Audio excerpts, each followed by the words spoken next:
Especially last ഇതൊക്കെ ഇല്ലേ, ഇവര് വല എറിഞ്ഞിട്ട് ഫാഫേനെ ഷമീനെ പിടിക്കുന്ന പരിപാടി. അപ്പൊ അന്ന് ഞങ്ങൾക്ക് ഷൂട്ടില്ല, എനിക്കും അന്നയ്ക്കും ഷൂട്ടില്ല. ഞങ്ങളെ കട്ടിന്റെ അടിയിൽ ഇട്ട് ശരിയാക്കി ഞങ്ങളെ പറഞ്ഞു വിട്ടു. അപ്പോൾ പക്ഷെ ഞങ്ങൾക്ക് പോവാൻ തോന്നുന്നില്ല, കാരണം ഞങ്ങൾക്ക് കാണണം അല്ലെങ്കിൽ ഇവരെന്താണ് ചെയ്യാൻ പോകുന്നത്. അതിനുവേണ്ടി ഇവരെടുക്കുന്ന പ്രിപ്പറേഷൻ, അതായത് ഫൈറ്റ് എന്ന് പറയുമ്പോൾ നോർമൽ ഫൈറ്റ് അല്ല. നമ്മൾ കുറച്ച് നാൾ കൂടി മലയാള സിനിമയിൽ പരീക്ഷിക്കാത്ത രീതിയിലുള്ള ഫൈറ്റിംഗ് സീക്വൻസ് ആണ് കുമ്പളങ്ങിയിൽ പരീക്ഷിച്ചത്. അപ്പം അതിൽ ഈ വല എറിഞ്ഞ് ഫാഫിനെ പിടിക്കുന്നു എന്നുള്ളത് നമ്മൾ നേരത്തെ അറിഞ്ഞു. ഈ വല എറിഞ്ഞ ഒരു മനുഷ്യനെ പിടിക്കുന്നത് എങ്ങനെയാണ്, അതിനുവേണ്ടി ദിലീഷ് ഏട്ടൻ പ്രാക്ടീസ് ചെയ്ത് കൊടുക്കുന്നു. മാത്യുവിനെ ഇങ്ങനെ ലിറ്ററലി ഒരു കൊച്ചു കുഞ്ഞിനെ എഴുതാൻ പഠിപ്പിക്കുന്ന പോലെ ഇങ്ങനെ പഠിപ്പിച്ചുകൊണ്ടിരിക്കുകയാണ്. അതിങ്ങനെ മാറി ഇന്ന് കാണുമ്പോഴാണ് നമുക്ക് ശരിക്കും മനസ്സിലാവണത് ഇതൊരു വേറൊരു കൈൻഡ് ഓഫ് യൂണിവേഴ്സിറ്റിയാണ്, ഇതിൽ അഡ്മിഷൻ കിട്ടിയത് തന്നെ ഏറ്റവും വലിയൊരു കാര്യമാണെന്നുള്ളത്. ഭയങ്കര രസമായിരുന്നു. ഞാൻ ഇപ്പോഴും അത് കഴിഞ്ഞിട്ട് ഞാൻ മാത്യുവിനെ കാണുമ്പോൾ ഞാനിങ്ങനെ ആലോചിക്കും, അവൻ ചെറുപ്പത്തിൽ അവൻ്റെ കുട്ടിയായിരുന്നപ്പോഴായിരുന്നല്ലോ അത് ചെയ്തത്.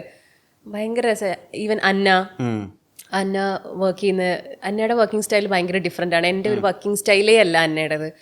പക്ഷെ എന്നാലും എല്ലാവരും ആ സ്ഥലത്തെത്തുമ്പോഴത്തേക്കും നമ്മൾ ആ ഒരു ഒഴുക്കിൻ്റെ ഒപ്പം അങ്ങോട്ട് പോവും. അത് ഭയങ്കര ഭയങ്കര രസം. എനിക്ക് പറഞ്ഞാൽ ഇപ്പോഴും തീരില്ല, ഒത്തിരി കാര്യങ്ങൾ പറയാനുണ്ട്.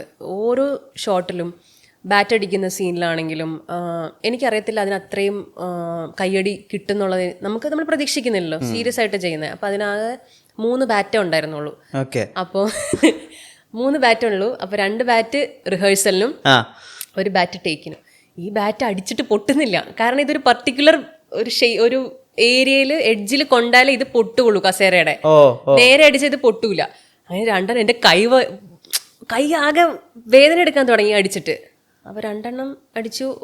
ഒരു പോയിന്റ് കഴിഞ്ഞപ്പോഴത്തേക്ക് ഇത് എങ്ങനെയോ പൊട്ടി. പക്ഷെ പൊട്ടുമ്പോൾ ഇതൊരു ഭംഗിയില്ലാത്ത പൊട്ടലായി, തീർച്ചയൊക്കെ പോകുന്നു. അപ്പോൾ ലാസ്റ്റ് പറഞ്ഞു 1 ബാറ്റും കൂടി ഉള്ളൂ ഗ്രേസ്, ഇത് എങ്ങനെയും അടിച്ച് പൊട്ടിച്ചോളൂ, ഇതാണ് ടേക്ക്, ഇനി നമുക്ക് ബാറ്റില്ല, മേടിക്കാനും പറ്റൂല എന്ന് പറഞ്ഞു. സാധാരണ പ്രൊഡക്ഷൻ പറയുമ്പോൾ കുഴപ്പമില്ല, നമുക്ക് ബാറ്റ് വേറെ മേടിക്കാന്നല്ലോ. ഇതങ്ങനെയല്ല. അപ്പോൾ എനിക്ക് ഇതിൻ്റെ പ്രഷറും ബാറ്റ് പൊട്ടണം, ഈ സീനിൻ്റെ ഒരു ഇൻറ്റൻസിറ്റിയും കൊണ്ട് പണ്ടാരം പുലി എങ്ങനെയാണ് പൊട്ടി എടുത്ത് കറക്റ്റ് അതിങ്ങനെ പൊട്ടി നല്ല ഭംഗിയായിട്ട് ബാറ്റ് എന്നോട് സഹകരിച്ചു. അപ്പോഴാണ് ഞാൻ മനസ്സിലാക്കുന്നത്. അപ്പം ഞാൻ ഇത് തൊട്ട് മുന്നേ ഞാൻ ബാറ്റിനോട് പറഞ്ഞു, എന്നോട് എൻ്റെ കൂടെ നിന്നേക്കണേ, ഇത് പൊട്ടുമ്പോൾ എൻ്റെ കൂടെ നിന്നേക്കണേ എന്ന് പറഞ്ഞു. ഇന്നും ഞാനത് സീരിയസ്ലി വിഷ്ണു, ഞാനത് പ്രാക്ടീസ് ചെയ്യുന്നുണ്ട്. ഞാൻ ഏത് ഷോട്ട് എടുക്കുമ്പോഴും എൻ്റെ കൂടെ ഉള്ള പ്രോപ്പർട്ടിനോട് ഞാൻ പറയും, നമ്മളിത് ഒരുമിച്ചാണ് ചെയ്യാൻ പോകുന്നത്, എൻ്റെ കൂടെ നിന്നേക്കണേന്ന് ഞാൻ ആ പ്രോപ്പർട്ടിയോട് പറയും. സീരിയസ്ലി അത് മാജിക് ആയിരിക്കും സംഭവിക്കണേ. സീരിയസ്ലി നമ്മൾ എസ്പെഷ്യലി നമ്മൾ സിനിമയിൽ നമുക്ക് കിട്ടുന്ന വണ്ടികൾ എന്നൊക്കെ പറഞ്ഞു കഴിഞ്ഞാൽ ബെല്ലും ഇല്ല ബ്രേക്കും ഇല്ലാത്ത വണ്ടികളായിരിക്കും കിട്ടണത്. ഒരു സ്ഥലത്ത് കൊണ്ട് ഒരു പൊസിഷൻ കാണിച്ചിട്ട് ഇവിടെ കൊണ്ട് നിർത്തണം എന്ന് പറഞ്ഞാൽ അത് വണ്ടി അന്നേരം ബ്രേക്കും ഉണ്ടാവില്ല, നമ്മൾ കൊണ്ട് നിർത്തണ അടുത്ത ജംഗ്ഷനിലായിരിക്കും. ഇൻഡിക്കേറ്റർ ഇടാൻ ഇൻഡിക്കേറ്റർ വർക്ക് ആവില്ല, ലൈറ്റ് ഇടാൻ ലൈറ്റ് വർക്ക് ആവില്ല. അപ്പോഴത്തേക്കും ഡയറക്ടറിന് ടെൻഷൻ ആവും, റോഡൊക്കെ ബ്ലോക്ക് ചെയ്തിട്ടായിരിക്കും നമ്മൾ ചെയ്യണേ. അപ്പൊ നമ്മൾ വണ്ടികളോട് നമ്മൾ ചെല്ലുമ്പോഴേ ആദ്യമേ പറയാം, ഡേ നമ്മൾ ഒരുമിച്ച് ചെയ്യാൻ പോവാണ്, സഹകരിച്ചേക്കണം, ഈ ഷോട്ട് കഴിഞ്ഞ് നിങ്ങൾ എന്ത് വേണമെങ്കിലും ചെയ്തോ. പക്ഷെ അങ്ങനെ പറഞ്ഞു കഴിഞ്ഞിട്ടുണ്ടെങ്കിൽ വണ്ടി അതുപോലെ തന്നെ ചെയ്യും. സീരിയസ്ലി എൻ്റെ അനുഭവം കൊണ്ട് ഞാൻ പറയുന്നതാണ്. ഒരു പേനയാണെങ്കിലും നുണക്കുഴിയിൽ ഞാൻ ബേസിൽ വരുന്ന സമയത്ത്, ബേസിൽ വന്നിങ്ങനെ ബെല്ലടിക്കുന്ന സമയത്ത് ഞാൻ ആത്മഹത്യക്കുറിപ്പ് എഴുതിയിട്ട് പേന ഇങ്ങനെ വെച്ചിട്ട് പോവും. അപ്പം ആ സമയത്ത് ഈ പേപ്പർ പറക്കണം. ഈ പേപ്പർ പറന്ന് പോയാലേ തിരിച്ചു വരുമ്പോൾ ഞാൻ ഈ പേപ്പർ തപ്പി ചെല്ലുമ്പം ബേസിൽ കട്ടിൻ്റെ അടിയിലിരിക്കണത് അറിയാതെ പോവുള്ളൂ. ആദ്യം ഈ പേപ്പർ പറക്കുന്നില്ല, എത്ര അവിടെ നിന്ന് കാറ്റടിച്ചിട്ടും പേപ്പർ പറക്കുന്നില്ല, കറക്റ്റ് ടൈമിങ്ങിൽ പറക്കണം. അപ്പം നമ്മളിത് പറയണമെന്ന് ആരും അറിയത്തില്ലല്ലോ. അവസാനം ഞാൻ പേപ്പറിനോട് പറഞ്ഞു, ഒന്ന് മുന്നിച്ചേക്കണേ. സീരിയസ്ലി പറഞ്ഞാൽ വിശ്വസിക്കൂല. ഞാൻ എണീറ്റ് പോയി ആ സ്പോട്ടിൽ ഒരു കാറ്റടിച്ചു, ആ പേപ്പർ പറക്കേണ്ട രീതിയിൽ ആ പേപ്പർ പറന്ന് താഴെ പോയി. അത് കഴിഞ്ഞ് ഞാൻ ഇതേ സംഭവം ഞാൻ അജുചേട്ടനോട് പറഞ്ഞു. അജുചേട്ടാ ഇങ്ങനൊരു സംഭവം ഉണ്ട്, അജുചേട്ടൻ ട്രൈ ചെയ്ത് നോക്ക്. എൻ്റെ പൊന്നു ഗ്രീസ് നേരത്തെ പറയാൻ പറയുന്നില്ലേ, ഇവർക്ക് എപ്പോഴും പറഞ്ഞാൽ ഇവർ സ്മോക്ക് ചെയ്യണ സമയത്ത് ഈ സിഗരറ്റ് സമയത്ത് കത്തണം, ലൈറ്റർ ഓൺ ചെയ്യുമ്പോൾ തീ വരില്ല, അപ്പൊ നമുക്ക് ഇത് ഓക്വേർഡാണല്ലോ. അതുപോലെ തന്നെ ഈ സമയത്തിന് പുക വരില്ല, അങ്ങനത്തെ കുറെ ഇഷ്യൂസ് ഉണ്ടാവും.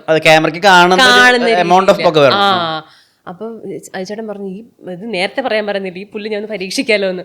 പക്ഷെ അത് ഇത് കേൾക്കുന്ന ഏതെങ്കിലും ഒരു ആക്ടർ ചുമ്മാ എങ്കിലും ഒന്ന് പരീക്ഷിച്ച് നോക്കിക്കഴിഞ്ഞാൽ അത് ഭയങ്കര അടിപൊളിയാ. കാരണം ഇവർക്കൊക്കെ ഒരു എനർജി ഉണ്ടെന്നേ. ബഷീറിന്റെ ഫാനായിരുന്നു എന്താ അങ്ങനെ ചോദിച്ചാൽ ചില ഇലകളിൽ പുള്ളിയുടെ റൈറ്റിങ്ങില് പുള്ളി ഇങ്ങനെ ഒരിക്കലും പുള്ളിയുടെ പുസ്തകങ്ങൾ വായിച്ചിട്ടുണ്ടോന്ന് എനിക്കറിയില്ല. പുള്ളി മൂർഖനെ വിളിക്കുന്ന സഖാവ് മൂർഖൻ എന്നാ. പുള്ളി വളർത്തുന്ന വളർത്തുന്നയാളുടെ പേര് ഷാൻ എന്നൊക്കെയാണ്. അപ്പൊ അതുവരെയും അങ്ങനെ ആൾക്കാരെ ഒന്നും അങ്ങനെ അഡ്രസ്സ് ചെയ്യുന്ന ഒരു വിധമില്ല. അപ്പോൾ ആള് പഴുതാര കടിക്കുമ്പോൾ അത്രയും ബഹുമാനത്തോടുകൂടിയ പഴുതാരനെ അഡ്രസ്സ് ചെയ്യുന്നൊക്കെ ആളുടെ എഴുത്തില്. അപ്പൊ ഞാൻ ആദ്യമായിട്ട് ആ കുറെ കാലത്തിന് ശേഷം അത് ലിവിങ് കാര്യങ്ങളാണ്, നോൺ ലിവിങ് ഒബ്ജക്ട്സിന് ഇത്രയും സ്നേഹത്തോടു കൂടി.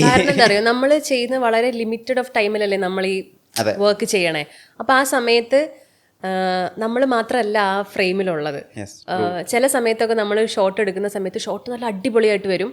അപ്പോഴത്തേക്ക് വരും കട്ട് പറയാൻ തൊട്ട് മുന്നേ ബാക്കിൽ നിൽക്കുന്ന ഫ്രെയിം ഇങ്ങനെ ജസ്റ്റ് ആണെങ്കിൽ ഇങ്ങനെ ജസ്റ്റ് ഒക്കെ വീഴും. അതൊരു ഹൊറർ മൂവി ആണെങ്കിൽ ഇറ്റ്സ് ഓക്കെ, നമുക്ക് അതിനകത്ത് കയറ്റി വിടാം. പക്ഷെ നോർമലി അത് പറ്റില്ലല്ലോ. അപ്പം എപ്പോഴും നമുക്ക് വിചാരിച്ചു നല്ല ഷോട്ടാണ്, 1 more എന്ന് പറയുമ്പോൾ നമ്മുടെ എനർജി പോയി. അപ്പൊ ഡയറക്ടറും പറയും നല്ല ഷോട്ടാണ് ഗ്രേസ്, 1 more അല്ലെങ്കിൽ 1 more പോവാം. അപ്പം ചില സമയത്ത് നമ്മൾ പറയുവാണ് ആ ഫ്രെയിമിലുള്ളത് എല്ലാവർക്കും ജീവനുണ്ടെങ്കിൽ എല്ലാവരും ഒരുമിച്ച് വർക്ക് ചെയ്യുകയാണെങ്കിൽ അടിപൊളിയായിരിക്കില്ലേ. അതൊരു വിയേർഡ് തോട്ടാണ്, പക്ഷെ വർക്കൗട്ടായി വരുമ്പോഴത്തേക്ക് നമുക്ക് മനസ്സിലാവും ഇത് വിയേർഡ് അല്ല. സ്റ്റിൽ ഇറ്റ്സ് അവരും ഒക്കെ സഹകരിക്കുന്നുണ്ട്. ഇപ്പൊ സ്റ്റിൽ ഈ ഫ്രെയിമിൽ ആ മുകളിൽ നിന്ന് ഇത് താഴെ വീണ് കഴിഞ്ഞാൽ വിഷ്ണുവിന്റെ തലയിൽ പെട്ടു. ഒന്ന് ആലോചിച്ചോക്ക്, മൊത്തം പണി മാറുന്നുണ്ട്. സത്യം പറയാം, ഗ്രേസിന്റേതായ ഒരു ഇമാജിനറി വേൾഡ് സംസാരിക്കാറുണ്ടോ? യെസ് യെസ് ഉണ്ടോ? ഞാൻ സംസാരിക്കാറുണ്ട്. ഇന്ന് രാവിലെ കൂടെ സംസാരിച്ചോളൂ. ഉണ്ട്, സംസാരിക്കാറുണ്ട്. അങ്ങനെ ചെയ്യണം നമ്മൾ ഇടയ്ക്ക്. അങ്ങനെ നമ്മൾ ഇടയ്ക്ക് നമ്മളോട് തന്നെ സംസാരിച്ച് കഴിയുമ്പോഴാണ് നമ്മുടെ ഉള്ളിൽ നമ്മൾ അറിയാതെ നമ്മൾ പറയാൻ വെച്ച കാര്യങ്ങളും അല്ലെങ്കിൽ നമുക്ക് നമ്മളെ പറ്റിയുള്ള ചില സംഭവങ്ങളൊക്കെ ഉണ്ടല്ലോ, അത് വെളിയിലേക്ക് വരുള്ളൂ. അന്നേരമാണ് നമ്മൾ പറയണത് നമ്മൾ കേൾക്കുന്നുണ്ടോ എന്ന് ചോദിച്ചു കഴിഞ്ഞാൽ വളരെ റെയറാ അല്ലേ. നമ്മൾ പറഞ്ഞുകൊണ്ടേ ഇരിക്കുക, പക്ഷെ നമ്മൾ പറയുന്നത് നമ്മൾ കേൾക്കുന്നത് ഭയങ്കര റെയറാണ്. അത് ഒറ്റയ്ക്ക് ഇരിക്കുമ്പോൾ ചെയ്യുമ്പോഴാണ് കുറച്ചും കൂടെ നമ്മളെ തന്നെ കേൾക്കുക എന്ന്. ഭയങ്കര വിയേർഡാണ്. എൻ്റെ ഉള്ളിൽ കുറേ വിയേർഡായിട്ടുള്ള കാര്യങ്ങളുണ്ട്. ഞാൻ ആദ്യമായിട്ടൊരു പോഡ്കാസ്റ്റ് ചെയ്യുന്നത്, അതിൽ പറയുന്നതും ഇത്രയും വിയേർഡായിട്ടുള്ള കാര്യങ്ങളും. ബട്ട് ചെയ്താൽ ഭയങ്കര അടിപൊളിയാണ്. ഇടയ്ക്കൊക്കെ മിററിൽ നോക്കി നമ്മൾ അടിപൊളിയാന്നൊക്കെ പറയാ. അത് ഭയങ്കരമായിട്ട് വർക്ക് ചെയ്യും. എനിക്ക് നിന്നെ ഇഷ്ടമാണെന്ന് സ്വയമേ പറയുമ്പോഴും അല്ലെങ്കിൽ നീ അടിപൊളിയാന്ന് പറയുമ്പോഴും കിട്ടുന്ന ഒരു എനർജി ഉണ്ട്. അത് ആ ദിവസം മുഴുവൻ നമ്മളെ കൊണ്ടുപോകും. അത് ഭയങ്കര അടിപൊളിയാ. ഞാനത് എപ്പോഴും ചെയ്യാറുണ്ട്. ഇപ്പോൾ കഴിഞ്ഞ വട്ടം ഞാൻ ശാന്തികൃഷ്ണ മാമിൻ്റെ ഇൻ്റർവ്യൂ എടുക്കായിരുന്നു. അപ്പോൾ അവരെന്നോട് പറഞ്ഞാണ് അവരുടെ പേഴ്സണൽ ലൈഫിൽ കുറേ ലോസ് ഉണ്ട്. അപ്പം ഇവർ കണ്ണാടി നോക്കിയിട്ട് ശാന്തി യു ആർ ലുക്കിംഗ് ബ്യൂട്ടിഫുൾ, അതാണ് ഒരു രീതിയിൽ അല്ലെങ്കിൽ മറ്റൊരു രീതിയിൽ അവരുടെ ഡി-ഏജിങ് ആയിട്ട് അവർ വർക്കായെന്ന് അവർ വിശ്വസിക്കുന്നുണ്ട്. അത് ശരിക്കും ഒരു ഭയങ്കര പ്രാക്ടിക്കൽ ആയിട്ടുള്ള ഒരു കാര്യം കൂടിയാണ് നമുക്ക് മനസ്സിലാവുന്നത്. ഒരു മൊമെന്റിൽ ഭയങ്കരമായിട്ട് ബോഡി ഷേമിങ് അനുഭവിച്ച ഒരാളായിരുന്നു ഞാൻ. അപ്പൊ ആദ്യമൊക്കെ സമയത്ത് നമുക്ക് ഭയങ്കര വിഷമത്തേക്ക് ഇവർ എന്തിനാ ഇങ്ങനെ പറയുന്നത്, എന്നെ ഇവരെ അറിയുന്നില്ലല്ലോ, അല്ലെങ്കിൽ ഞാൻ ഏത് അവസ്ഥയിലൂടെയാ പോണെന്ന് ഇവർ മനസ്സിലാക്കാതെയല്ലേ ഇത് പറയുന്നത്. ചില ചേച്ചിമാരൊക്കെ വന്നിട്ട് പറയും കഴിക്കുന്ന ഇച്ചിരി കുറയ്ക്കുക എന്ന് പറയും. ബട്ട് സ്റ്റിൽ എന്നെ അറിയാവുന്നവർക്ക് അറിയാം ഞാൻ കഴിക്കുന്നുണ്ടെന്ന് വെച്ചാൽ ഞാൻ വായുവും വെള്ളവും മാത്രമാണ് കഴിക്കുന്നത്. ബട്ട് എനിക്ക് എൻ്റെതായിട്ടുള്ള ഹോർമോണൽ ഇഷ്യൂസും അങ്ങനത്തെ ഒരുപാട് പ്രശ്നങ്ങൾ ഉള്ളതുകൊണ്ടാണ് നമ്മൾ ഈ വെയിറ്റ് ഗെയിൻ ചെയ്യുന്നത്. അതിൻ്റെ ഇടയിൽ ഒരു സർജറി ഉണ്ടായി. അപ്പം അതിനെടുക്കുന്ന സ്റ്റിറോയിഡ്സ് കാരണം എന്ത് ചെയ്താലും വെയിറ്റ് ലോസ് ആവുന്നില്ല എനിക്ക്. അങ്ങനെ ഒരു പോയിന്റ് എത്തിക്കഴിഞ്ഞപ്പോഴത്തേക്കും എനിക്ക് മനസ്സിലായി വേറെ ആരെന്തൊക്കെ പറഞ്ഞാലും I don't give A shit. എനിക്ക് എന്നെ അറിയാം. ഞാൻ ആരെയും എനിക്കിതാണ് പറ്റിയതെന്നൊന്നും പറയാൻ പോകുന്നില്ല. ഒരു ദിവസം ഇങ്ങനെ ഒരു ഇൻസിഡൻറ്റ് ഉണ്ടായി. ഒരു ചേച്ചി വന്നിട്ട് ഇങ്ങനെ ചോദിച്ചു ഭയങ്കര വണ്ണമാണല്ലോ എന്ന് ചോദിച്ചു. അപ്പോൾ ഞാൻ പറഞ്ഞു അത് അവർ പ്രതീക്ഷിക്കുന്നില്ല. അവർ പറയുന്നത് നമ്മൾ എടുത്തോളണം, തിരിച്ച് നമ്മൾ പറയുന്നത് എടുക്കാൻ അവരെ കൊണ്ട് പറ്റില്ല. അവരിങ്ങനെ അതിന് അല്ല പറഞ്ഞതേ ഉള്ളൂ. അപ്പൊ ഞാനും പറഞ്ഞതേ ഉള്ളൂ. സി അതും അവർ പറഞ്ഞതിനേക്കാളും ഹേർട്ട്ഫുൾ ആണ് നമ്മൾ തിരിച്ചു പറയുന്നത്. പക്ഷെ അങ്ങനെ പറഞ്ഞു പോയി ഞാൻ അറിയാതെ. സോഷ്യൽ മീഡിയയിൽ വരുന്നത് ഞാൻ അങ്ങനെ എടുക്കാറില്ല. എനിക്കറിയാം അത് വേറൊരു ലൈഫാണ്. അതിലേക്ക് പോവാൻ ഇപ്പോഴും ഞാൻ പോകുന്നില്ല. സോഷ്യൽ മീഡിയ എനിക്ക് കൂടുതലായിട്ട് എടുക്കാൻ പറ്റാത്ത, അത് എൻ്റെ ഒരു കുറവാണോ എൻ്റെ ഒരു നല്ല കാര്യമാണോ എന്ന് വെച്ചാൽ എനിക്ക് അറിയത്തില്ല. സോഷ്യൽ മീഡിയ ഞാൻ വേറൊരു ഏലിയൻ വേൾഡായിട്ടേ കാണുന്നുള്ളൂ. എൻ്റെ വർക്കിനെ പ്രൊമോട്ട് ചെയ്യാനും അല്ലെങ്കിൽ ഒരിക്കലും എൻ്റെ പേഴ്സണൽ ലൈഫ് സോഷ്യൽ മീഡിയയിലേക്ക് കൊണ്ടുവരാൻ 1% പോലും ആഗ്രഹിക്കാത്ത ഒരാളാണ് ഞാൻ. ചിലപ്പോൾ ഇൻ്റർവ്യൂസ് വന്ന് ചോദിക്കും അമ്മേനെ അച്ഛനെയൊക്കെ ഒന്ന് ഇൻ്റർവ്യൂവിന് വിളിക്കാമോ എന്ന് ചോദിക്കും. അപ്പോൾ ഞാൻ പറയും എൻ്റെ പ്രൊഫഷനാണിത്, അതിലേക്ക് അവരെ ഇൻവോൾവ് ചെയ്യാനായിട്ട് ഞാൻ താല്പര്യപ്പെടുന്നില്ല. എസ്പെഷ്യലി അങ്ങനെ വേണമെങ്കിൽ അവരോട് ചോദിക്കണം, അവരുടെ പെർമിഷൻ എടുക്കണം. എന്നാൽ മാത്രമേ ആഗ്രഹിക്കുന്നുണ്ടാവില്ല. അപ്പോൾ അതുകൊണ്ട് ഞാൻ ഒട്ടും അതിൽ താല്പര്യപ്പെടുന്നില്ല. റീസെൻ്റ്ലി അങ്ങനെ ചോദിച്ചപ്പോൾ ഞാൻ പറഞ്ഞത് എനിക്ക് അവരെ കൊണ്ടുവരാൻ താല്പര്യമില്ല, അവർക്ക് താല്പര്യം ഉണ്ടെങ്കിൽ ഓക്കെ നമുക്ക് ചെയ്യാം എന്നുള്ളത് മാത്രമേ ഉള്ളൂ. അപ്പോൾ ഇങ്ങനത്തെ ഒരു സിറ്റുവേഷനിൽ നമ്മളെപ്പോഴും കാമാക്കി വെക്കുക, നമ്മളെ ഒരു സെൽഫ് റെസ്പെക്റ്റിനേക്കാൾ ഒരു സെൽഫ് ലവിൻ്റെ ഒരു പരിപാടി ഉണ്ടല്ലോ, അതുണ്ടെങ്കിൽ പിന്നെ ആരെന്ത് പറഞ്ഞാലും നമുക്കൊന്നുമില്ല. അപ്പോൾ അതാണ് ഏറ്റവും അൾട്ടിമേറ്റ് എന്ന് പറയുന്നത്. ഗ്രേസ്, ഈ ആക്ടിങ്ങിലേക്ക് വന്നു കഴിഞ്ഞാൽ നമ്മൾ സെലിബ്രേറ്റഡ് ആവുക, ഈവൺ ഇഫ് നമുക്ക് സെലിബ്രേറ്റഡ് ആവാൻ താല്പര്യം ഇല്ലെങ്കിൽ പോലും അവിടെ നമുക്ക് നമ്മുടെ ഒരു പ്രൈവസി എന്ന് പറയുന്നൊരു ഏരിയ ഉണ്ട്. നമ്മുടെ ഇമോഷണൽ ഇൻബാലൻസ് എന്ന് പറയുന്ന കാര്യത്തിൽ ആളുകൾ എത്രമാത്രം മനസ്സിലാക്കും എന്നുള്ളൊരു കാര്യമുണ്ട്. അപ്പം സെലിബ്രിറ്റി ആയി എന്ന് മനസ്സിലാക്കിയൊരു മൊമെൻറ്റിൽ ഉള്ളിലൊരുപാട് നമ്മൾ ഓക്കെ അല്ലെങ്കിലും പുറത്ത് ഓക്കെ ആണെന്ന് കാണിക്കേണ്ട അവസ്ഥകളുണ്ട്. അതിനിപ്പോൾ ഗ്രേസ് ഓക്കെ ആണോ അങ്ങനത്തെ സിറ്റുവേഷൻസിനോട്? തുടക്കത്തില് ഭയങ്കര എക്സൈറ്റഡ് ആയിരുന്നു, എല്ലാവരും എന്നെ തിരിച്ചറിയുന്നു, അതായിരുന്നല്ലോ ആഗ്രഹം. പക്ഷെ ഒരു പോയിന്റ് കഴിയുമ്പോൾ എല്ലാ ആക്ടേഴ്സിനും ഉള്ളതാണ് ഒരു സ്റ്റേജിലൂടെ കടന്നു പോകും നമ്മൾ. അതായത് നമ്മൾ ഇപ്പം എന്നെ ആരും ശ്രദ്ധിക്കില്ലേ എന്ന് പറയുന്ന സമയത്തായിരിക്കും ഏറ്റവും കൂടുതൽ ആൾക്കാർ അവിടെ ഉണ്ടാവുക. അല്ലെങ്കിൽ നമ്മൾ ഏറ്റവും വേഴ്സ്റ്റ് ആയ സിറ്റുവേഷനിലൂടെ കടന്നു പോകുമ്പോഴായിരിക്കും ഇത് ഭയങ്കര ഹാപ്പി ആയിട്ടുള്ളൊരു മൊമെൻ്റാണ്, ഇവിടെ ചിരിച്ച് നിൽക്കണം എന്നുള്ളൊരു ഇതിലേക്ക് വരുന്നത്. അത് ഈവൻ ഷൂട്ട് ചെയ്യുമ്പോഴും നമുക്ക് അങ്ങനെയാണ്.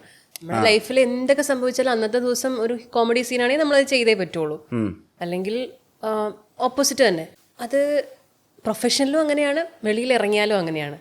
അപ്പോൾ ഒരു പോയിന്റ് കഴിയുമ്പോൾ നമ്മളത് യൂസ്ഡ് ആയിട്ട് നമുക്കതൊരു നോർമൽ ലൈഫിൻ്റെ ഒരു പാർട്ടായിട്ടേ ഫീൽ ചെയ്യത്തുള്ളൂ.